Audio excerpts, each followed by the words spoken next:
one of our criminal justice students, and she actually has done some research on the criminal justice, criminal justice issues where she's done some research in Canarsie, which is one of the places that I've known, and she did some the impacts of gun violence and how it is affecting our neighborhoods, right? Along with a few other things that she'll demonstrate. So I'll hand it up to her. I was given the opportunity to interview Charmaine Smith. Charmaine Smith is a New York City resident, born and raised in Flushing, Queens. Charmaine's niece, Deja Robinson, was a 14-year-old female struck by a stray bullet coming from a Sweet 16 party. Between 2000 and 2010, a total of 335,000 people died from guns, more than the population of St. Louis, Missouri, Pittsburgh, Cincinnati, Ohio, New York, New Jersey, and Orlando, Florida. Charmaine states that she knows at least 5 to 10 males from her high school class shot and killed.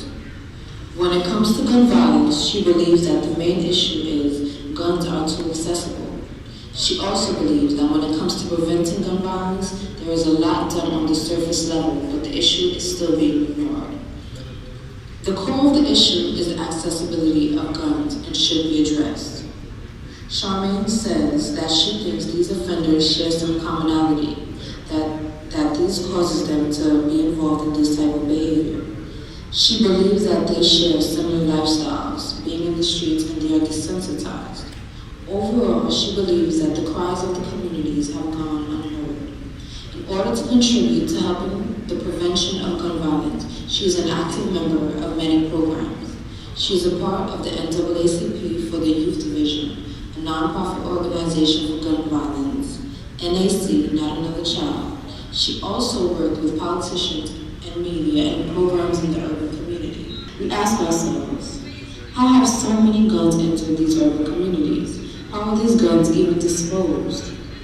The environmental impact of guns are many of them are thrown into waters, which causes the lead ammunition to go into soil invertebrates and terrestrial food webs. They could potentially affect plants. It could also dissolve in surface waters, affecting our water quality.